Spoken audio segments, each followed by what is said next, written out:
The history of Great Lakes navigation is long and rich, though much of it exists only in books and stories passed down through the generations. As the years passed, most of the navigational structures have been relegated to the cold, dark water, and the way of life of the Great Lakes mariners has faded from view. Sometimes, though, people have cheated time and preserved the structures as a testament to a foregone era. Such is the story of the Grassy Island Range Lights in the waters of Green Bay. In the early 1800s, navigation of Green Bay at the mouth of the Fox River was treacherous due to the many depth changes and sandbars. Green Bay is very shallow. It's a shallow-based bay, so they needed to have the ability to have schooners and ships come in. Originally it was canoes and flat-bottom boats kind of things. Green Bay was becoming an important port, allowing goods to more easily reach the interior of Wisconsin. There were 670 ships coming in and going, and you figure that's basically a 6-month shipping period. That's a lot of stuff coming and going, even on schooners. Steps needed to be taken to ease the difficult passage.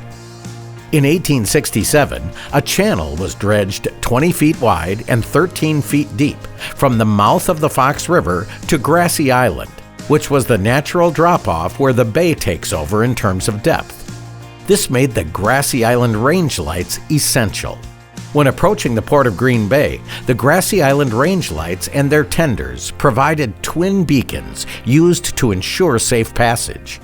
They needed the range lights to bring the ships in, and that's where the Grassy Island Range Lights came into being, is that when a ship came down, they could then pick up the lights, and that would guide them through the new channel coming into the mouth of the river.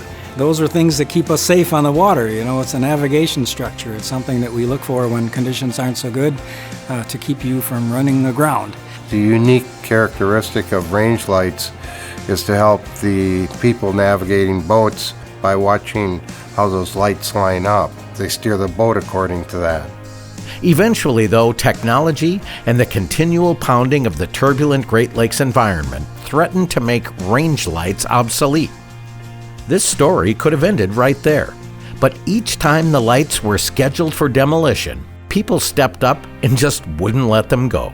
For some, it became a personal quest to reclaim the range lights, return them to pristine condition, and preserve them in perpetuity as a testament to the history of Great Lakes navigation. Now, through the efforts of dozens of volunteers, they are beautifully reclaimed and stand sentinel at the mouth of the Fox River to remind us why they were built in the first place. To me, the reality is, what are they about? Saving lives. Pure and simple. They're about saving lives. Come check out the full story. Saving the Grassy Island Range Lights.